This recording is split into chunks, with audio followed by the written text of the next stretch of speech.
സത്യം ചെരിപ്പിടുമ്പോഴേക്കും നുണ ലോകം ചുറ്റി വരും. ഇതാണ് ആധുനികതയെക്കുറിച്ച് ഏറ്റവും ലളിതമായിട്ടുള്ള വർത്തമാനം. നിങ്ങൾക്ക് സംശയമുണ്ടോ? നാം പോലും അറിയാതെ നമ്മുടെ തലച്ചോറിൽ അവർ ഇഞ്ചക്റ്റ് ചെയ്ത നുണകളെക്കുറിച്ച്. നുണപ്രചരണത്തിൻ്റെ തലതൊട്ടപ്പനായിട്ടുള്ള ഗീബൽസ് ജർമ്മനിയിൽ തുടങ്ങിവെച്ച ആ തന്ത്രങ്ങൾ ഇന്നും എവിടെയെല്ലാം സ്വാധീനം ചെലുത്തിയിരിക്കുന്നു. നമ്മുടെ ഈ കൊച്ചു കേരളത്തിൽ കളമശ്ശേരിയിൽ ക്രൈസ്തവ സഭയുടെ പ്രാർത്ഥനാവേദിയിൽ സ്ഫോടനം നടന്ന നിമിഷങ്ങൾക്കകം മാധ്യമങ്ങൾ, ക്യാമറ കണ്ണുകൾ, ചോദ്യശരങ്ങൾ, പ്രൈം ടൈം ചർച്ചകൾ എല്ലാം ആരെക്കുറിച്ചായിരുന്നു? ആരെയാണ് അവർ പ്രതികളാക്കി അവതരിപ്പിച്ചത്? പഹൽഗാമും മുംബൈയും ന്യൂസിലാൻഡും ജർമ്മനിയും, എന്തിനേറെ ലോകരാജാക്കന്മാരുടെ ഇലക്ഷനിൽ പോലും നിങ്ങളത് കേട്ടിട്ടില്ലേ? ആർക്ക് നേരെയാണ് അവർ വിരൽ ചൂണ്ടി അട്ടഹസിച്ചത്? ഇസ്ലാം, മുസ്ലിം, ടെററിസം, ISIS, താലിബൻ, എവിടെയെങ്കിലും അറിയാതെയെങ്കിലും ഒരക്രമം നടക്കുമ്പോൾ ഒരു മുസ്ലിം പ്രാർത്ഥിക്കുന്നുണ്ട്, ഒരു മുസ്ലിം നാമധാരിയുടെ പേരാകരുതേ അതെന്ന്. ലോകത്ത് ചാവേറായി പൊട്ടിത്തെറിക്കുന്ന ആക്രമങ്ങൾക്കും രാഷ്ട്രീയ പോരുകളുടെ ഫലമായി ഉണ്ടാകുന്ന സംഘടനകൾക്കും, എന്തിനേറെ സ്വന്തം താടിക്കും തലപ്പാവിനും ഹിജാബിനും വരെ മാധ്യമ സിൻഡിക്കേറ്റുകളിൽ നിന്ന് NOC സർട്ടിഫിക്കറ്റ് വാങ്ങേണ്ടി വരുന്ന ഗതികേടിലേക്ക് ഇതെല്ലാം കൊണ്ടുചെന്ന് എത്തിച്ചത് ആരാൻ? ഇസ്ലാമോഫോബിയ. ഇസ്ലാമിനെ, മുസ്ലിമിനെ നിങ്ങൾ ഭയക്കണമെന്ന് ലോകത്തോട് ആക്രോശിക്കുന്നത് ആരാൻ?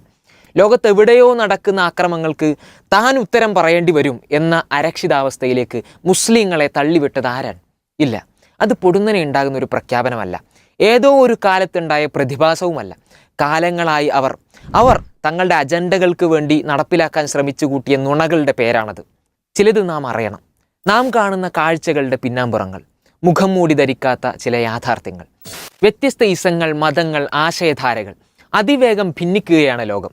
ഗ്ലോബൽ വില്ലേജ് എന്ന ഒരു കുടക്കീഴിൽ എല്ലാവരും അണിചേരുന്ന സുന്ദരമായ സ്വപ്നങ്ങൾക്കിപ്പുറം കലഹങ്ങളുടെ, അക്രമങ്ങളുടെ, സംഘടനകളുടെ കഥകൾ പറയാനുണ്ട് ഓരോ ചരിത്രത്താളുകൾക്കും. ഈ സംഘടനകളുടെ എല്ലാം പരിസമാപ്തി എന്നോണം 21-ാം നൂറ്റാണ്ടിൻ്റെ ചരിത്രം രേഖപ്പെടുത്തിയപ്പോൾ സാമുവൽ P. ഹണ്ടിങ്ടൺ എന്ന ലോകപ്രശസ്ത സാമൂഹ്യ ശാസ്ത്രജ്ഞൻ അദ്ദേഹം രേഖപ്പെടുത്തിയ വാക്കിങ്ങനെയാണ്: the West universalist pretension increasingly bring it into conflict with ഇസ്ലാം.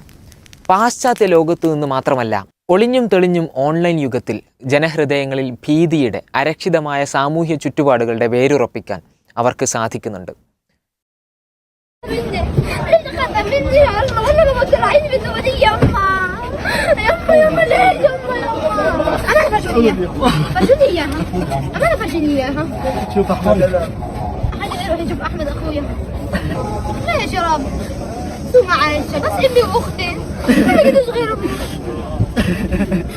اعتذر كويسين راحوا بس اعتذر كويسين يا ما تقدر تعيش بدونها يا رب يا رب تخلي معها شهداء يا رب بعرف انه مش حاجه ما اكتفوش موتوا ستي وموتوا زينه وموتوا عمتي وولادها وامي واختي شهداء بعرف انهم شهداء بس انا مش قادره انا بيرحمونا ولا نسوي لكم.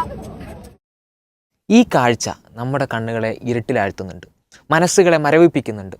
ഹൃദയത്തിൻ്റെ അന്തരങ്ങളിൽ നിന്ന് കഠിനമായിട്ടുള്ള ഒരു വേദന നമ്മൾക്ക് അനുഭവപ്പെടുന്നുണ്ട്. എന്നാൽ ചിലർക്കിതങ്ങനെയല്ല.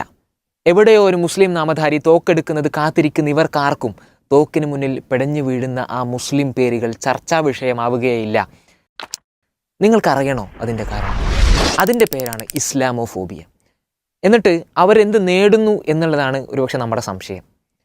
ഗൂഗിൾ, മൈക്രോസോഫ്റ്റ്, ആപ്പിൾ തുടങ്ങി ലോകത്തെ വൻകിട ടെക് കമ്പനികളുടെ മൊത്ത വരുമാനത്തേക്കാൾ വലിയ വരുമാനം ഇവിടെയുള്ള സെക്സ് ഇൻഡസ്ട്രി ഓരോ വർഷവും നേടുന്നുണ്ട്. 1.5 ലക്ഷം കോടി രൂപയാണ് റാപ്പ് എന്നും ട്രാൻസ് എന്നും പോപ്പ് എന്നും വിളിക്കപ്പെടുന്ന മ്യൂസിക് ഇൻഡസ്ട്രിയുടെ വാർഷിക വരുമാനം. 5 ലക്ഷം കോടി രൂപയുടെ ചൂതാട്ടമാണ് ഓരോ വർഷവും നടക്കുന്നത്. പെണ്ണിൻ്റെ ഉടലിനെ വിപണനത്തിന് പാകപ്പെടുത്തുന്ന കോസ്മെറ്റിക് ഇൻഡസ്ട്രി $500 ബില്യണിൽ പരം വരുമാനം നേടുന്നുണ്ട് ഓരോ വർഷവും.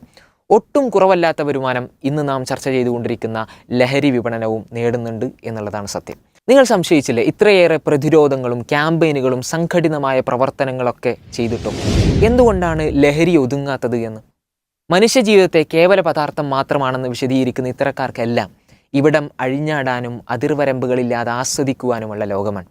എന്നാൽ അതിന് മറ്റേത് മതങ്ങളെക്കാളും, ഏത് ആശയധാരകളെക്കാളും, ഏത് തത്വശാസ്ത്രത്തെക്കാളും എതിര് നിൽക്കുന്നത് ഒരു ദർശനമാണ്. അത് ഇസ്ലാമാണ്. ഇവിടെ ഇസ്ലാം അതിവേഗം വളർന്നുകൊണ്ടിരിക്കുന്നു എന്ന് ലോകം പറയുമ്പോൾ, സർവ്വവിധ തിന്മകൾക്കും എതിരാണ് ഈ ദർശനം എന്ന് ലോകം വിധി എഴുതുമ്പോൾ, അതിർത്തി തർക്കങ്ങളുടെയും രാഷ്ട്രീയ സംഘടനകളുടെയും പേര് പറഞ്ഞുകൊണ്ട് കോടിക്കണക്കിന് രൂപയുടെ ആയുധ കച്ചവടക്കാർക്ക്, സാമ്രാജ്യത്വ ശക്തികൾക്ക്, ഫാസിസ്റ്റ് ഭരണകൂടങ്ങൾക്ക് വിദ്വേഷവും വൈരാഗ്യവും അല്ലാതെ ഈ മതത്തോട് മറ്റെന്തുണ്ടാവും എന്നാണ് നമ്മൾ പ്രതീക്ഷിക്കുന്നത്. താടി കണ്ടപ്പോൾ, മുസ്ലിം നാമം കണ്ടപ്പോൾ അവർ ഉണ്ടാക്കിയെടുത്ത ഭയം. കാരുണ്യത്തിൻ്റെ കഥ പറയുന്ന ഒരു മനുഷ്യജീവന് ഇവിടെ ഭൂജാതരായ മുഴുവൻ മനുഷ്യരുടെയും ജീവിത മൂല്യം നൽകിയ, നന്മയ്ക്കു വേണ്ടി നിങ്ങൾ സാക്ഷികളാവണമെന്ന് കൽപ്പിക്കപ്പെട്ട മതത്തിനും അതിൻ്റെ അനുയായികൾക്കും എതിരെയാണെന്ന് ഇപ്പോൾ നമുക്ക് പറയാനാവും. മലബാറിൽ, കേരള മണ്ണിൽ നാടിനു വേണ്ടി, നമ്മുടെ രാജ്യത്തിനു വേണ്ടി ആയിരങ്ങൾ ആക്രമിക്കപ്പെട്ട സമരത്തിന് ചിലർ നൽകിയ പേര് ലഹള എന്നായിരുന്നു. മാപ്പിള ലഹള. സംഘപരിവാർ ഇന്ത്യയിൽ മതത്തിൻ്റെ പേരിൽ ഭിന്നിപ്പിക്കാൻ, വർഗീയതയുടെ മറവിൽ അധികാരം നേടിയെടുക്കാൻ, നുണകളുടെ പേരിൽ അക്രമങ്ങൾ അഴിച്ചുവിടാൻ ഹിന്ദുത്വ എന്ന ആശയം പേറി നടക്കുന്ന ആളുകൾ, ഈ നാട്ടിലെ ഹിന്ദുക്കളുമായോ ഹൈന്ദവതയുമായോ യാതൊരു ബന്ധവുമില്ലാത്ത ആളുകൾ, ഉന്മൂലനത്തിൻ്റെ വംശവെറിയുടെ ആശയം പേറുന്ന ആളുകൾ, ആസിഫയും അഖ്ലാഖും മുതൽ എത്രയെത്ര ജുനൈദുമാർ, അവരൊക്കെ കൊല ചെയ്യപ്പെട്ട, കാണാതായ പുതിയ ഭാരതത്തിൻ്റെ കണ്ണിൽപ്പെടാത്തവർ. UAPA unlawful activities prevention act എന്ന പേരിൽ അവർക്കെതിരെ ഉയരുന്ന എല്ലാ ശബ്ദങ്ങളെയും ജയിലിലടക്കപ്പെട്ടപ്പോൾ എത്രയെത്ര നിരപരാധികളായ ചെറുപ്പക്കാരൻ, എത്രയെത്ര പേരാണ് ജീവിതം ജയിലിൽ ഹോമിച്ച് തീർക്കുന്നത്. ബീഫ് കഴിച്ചെന്നും വീട്ടിൽ സൂക്ഷിച്ചെന്നും പശുക്കടത്ത് നടത്തിയെന്നും പറഞ്ഞ് നിരപരാധികളെ തല്ലിക്കൊല്ലുന്നത്. ആഘോഷങ്ങളുടെയും ആചാരങ്ങളുടെയും പേരിൽ മനഃപൂർവ്വം നിർമ്മിക്കപ്പെടുന്ന കലാപങ്ങൾ. അതെ, ഗാന്ധിയെ കൊന്ന ഈ കാബാലിക സംഘം 10 വർഷത്തിലധികമായി തുടർച്ചയായി നമ്മുടെ ഇന്ത്യയെ ഇല്ലാതാക്കിക്കൊണ്ടിരിക്കുകയാണ്. മറ്റു മതങ്ങൾക്കെതിരെ ദിനേനയെന്നോണം വെറുപ്പ് പ്രചരണം നടത്തിക്കൊണ്ടേയിരിക്കുകയാണ്. രാജ്യത്തിന്റെ പ്രധാനമന്ത്രി തന്നെ പൗരന്മാരെ നുഴഞ്ഞു കയറ്റക്കാർ എന്ന് വിശേഷിപ്പിക്കുകയാണ്. देश की संपत्ति पर पहला अधिकार मुसलमानों का है. इसका मतलब ये संपत्ति इकट्ठी करके किसको बांटेंगे? जिनके ज्यादा बच्चे हैं उनको बांटेंगे, घुसपैठियों को बांटेंगे. क्या आपकी मेहनत की कमाई का पैसा घुसपैठियों को दिया जाएगा? आपको मंजूर है ये?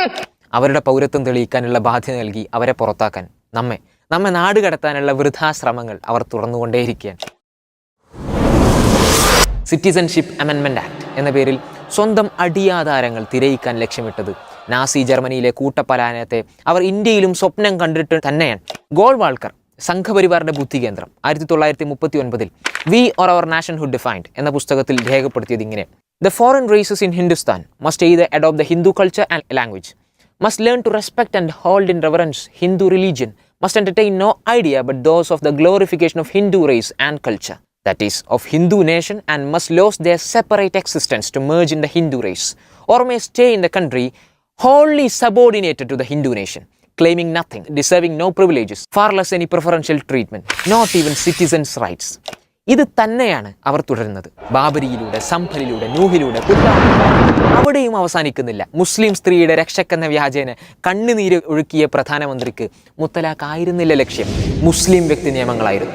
ഏറ്റവും ഒടുവിൽ ഇസ്ലാം മതവിശ്വാസികൾ വിശ്വാസത്തിൻ്റെ ഭാഗമായി ദൈവമാർഗത്തിൽ സമർപ്പിച്ച വഖഫ് സ്വത്തുക്കൾ അത് പിടിച്ചെടുത്ത് സ്വന്തക്കാരായ കോർപ്പറേറ്റ് മുതലാളിമാർക്ക് സമ്മാനിക്കാനുള്ള ഹീനമായ ശ്രമങ്ങൾ. 10 വർഷങ്ങൾക്ക് മുമ്പ് അവർ വർഗീയതയ്ക്ക് നൽകിയ വാക്ക് പൂർത്തീകരിച്ചു കൊണ്ടേയിരിക്കുകയാണ്. അതിനുള്ള ശ്രമത്തിലാണ് UCC, യൂണിഫോം സിവിൽ കോഡ്. ഇതെല്ലാം നേർക്ക് നേരെയുള്ളതാണെങ്കിൽ മറുവശത്ത് പ്രൊപ്പഗാൻഡ സിനിമകളിലൂടെ ഇസ്ലാമോഫോബിയ വളർത്തുന്ന തിരക്കിൽ അണിയറ പ്രവർത്തകർ സജീവമാണ്. കോടതികളിലും ഇന്ത്യൻ അന്വേഷണ ഏജൻസികളും കേന്ദ്ര ആഭ്യന്തരമന്ത്രിയുമടക്കം തള്ളിക്കളഞ്ഞ ലവ് ജിഹാദ് എന്ന പെരും നുണ അത് പ്രമേയമാക്കിയ സിനിമ ഭരണകൂടത്തിൻ്റെ ഒത്താശയോടുകൂടി നാട്ടിൽ ഓടുകയാണ്. ഇന്ത്യയുടെ അഭിമാനമായിരുന്ന വിദ്യാഭ്യാസ സ്ഥാപനങ്ങളിൽ സംഘവൽക്കരണം നടത്താൻ മുമ്പൊന്നുമില്ലാത്ത വിധത്തിൽ ഉള്ള ശ്രമങ്ങളാണ് ഇപ്പോൾ നടന്നു വരുന്നത്. ന്യൂനപക്ഷങ്ങളെയും ദളിതരെയും ഉന്നത വിദ്യാഭ്യാസ മേഖലയിൽ നിന്ന് അകറ്റാനുള്ള ശ്രമങ്ങൾ തുടങ്ങിയിട്ട് കാലങ്ങളായി. ദളിതുകൾക്കുള്ള വിദ്യാഭ്യാസ സ്കോളർഷിപ്പുകൾ പതുക്കെ നിർത്തലാക്കുന്നു. ന്യൂനപക്ഷ വിദ്യാർത്ഥികളെ വിദ്യാഭ്യാസ രംഗത്ത് നിന്ന് അകറ്റാൻ ന്യൂനപക്ഷ സ്കോളർഷിപ്പുകളുടെ കഴുത്തറുക്കുന്ന നടപടികൾ അത് തുടർന്നുകൊണ്ടേയിരിക്കുകയാണ്.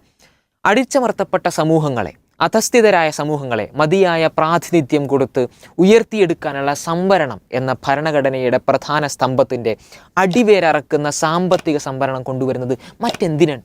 തീവ്രവാദത്തിൻ്റെ അടിസ്ഥാനം തന്നെയും അപരമത വിദ്വേഷമാണെങ്കിൽ അതിലേറ്റവും ആദ്യത്തേത് ഏതാണെന്നാണ് നിങ്ങൾ കരുതുന്നത്? അവർക്ക് വേണ്ടി കുഴലൂതുന്ന നവനാസ്തികർക്ക് ആരോടാണ് വൈരാഗ്യം എന്നാണ് നിങ്ങൾ കരുതുന്നത്? യൂട്യൂബിലൂടെ, ഓൺലൈൻ മീഡിയകളിലൂടെ, പ്രൈം ടൈം ചർച്ചകളിലൂടെ വിഷം തുപ്പുന്ന നവനാസ്തിക കൂട്ടങ്ങൾ ലക്ഷ്യമിടുന്നത് ഇസ്ലാം വിരോധം പടർത്തി കൊയ്തെടുക്കാനുള്ള വരുമാനം മാത്രമാണ്. എക്സ് മുസ്ലിം എന്ന പേരിൽ മറ്റൊരാശയത്തിനുമില്ലാത്ത എക്സ് ഭാരക്കെട്ട് മുസ്ലിം സമുദായത്തെ പ്രകോപനത്തിലാഴ്ത്തി ഫാസിസ്റ്റ് കുഴലൂത്ത് നടത്തുന്നവരുടെ കേവല വരുമാന മാർഗം മാത്രമാണ്.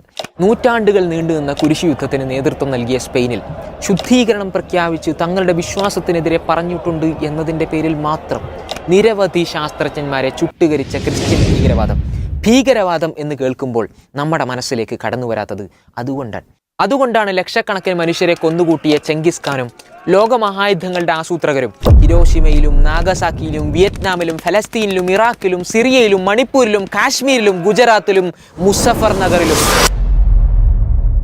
എല്ലാം കൊന്നുകൂട്ടിയ പച്ച മനുഷ്യരുടെ അസ്ഥിപഞ്ജരങ്ങൾക്കും മേലെ ആനന്ദ നൃത്തമാടിയ ഭീകരവാദികൾ അവരവരുടെ മതത്തിനും ദർശനത്തിനും താഴെ ലിസ്റ്റ് ചെയ്യപ്പെടാത്തത്. നിരന്തരമായി ജിഹാദെന്നും തീവ്രവാദമെന്നും ഐസിസ് എന്നും ഇസ്ലാമെന്നും ചേർത്തു പറഞ്ഞ് അവർ നമ്മുടെ തലച്ചോറിനുള്ളിൽ ഇഞ്ചക്ട് ചെയ്ത ആ വലിയ നുണകൾ. എന്നാൽ അവർ മനഃപൂർവ്വം പറയാതിരുന്ന ചില സത്യങ്ങൾ നാം കേട്ടേ മതിയാകൂ. ജിഹാദ് എന്ന് കേൾക്കുമ്പോൾ മനസ്സിൽ വരുന്ന ചിത്രങ്ങളിൽ ചില മാറ്റങ്ങൾ വരുത്തിയേ മതിയാകൂ. പോസ്റ്റ് ട്രൂത്ത് എറ എന്ന ഈ സത്യാനന്തര കാലത്ത് നമുക്ക് ചെയ്യാനാവുന്ന ഏറ്റവും വലിയ പോരാട്ടം അസത്യത്തിനെതിരെ, അനീതിക്കെതിരെ, അധർമ്മത്തിനെതിരെയുള്ള ഈ പോരാട്ടമാണ്. അതെ, അവർ സർവ്വസന്നാഹങ്ങളും ഒരുക്കി നെയ്തുകൂട്ടിയ ആ നുണയുടെ ചീട്ടുകൊട്ടാരത്തെ തകർക്കുന്ന സ്നേഹത്തിൻ്റെയും സാഹോദര്യത്തിൻ്റെയും സഹിഷ്ണുതയുടെയും പോരാട്ടം. ഇസ്ലാമോഫോബിയക്കെതിരെ നാം ചേർന്ന് നിൽക്കുന്ന ധർമ്മസമരം. Let's ProfCon. ProfCon, Professional Students Global Conference.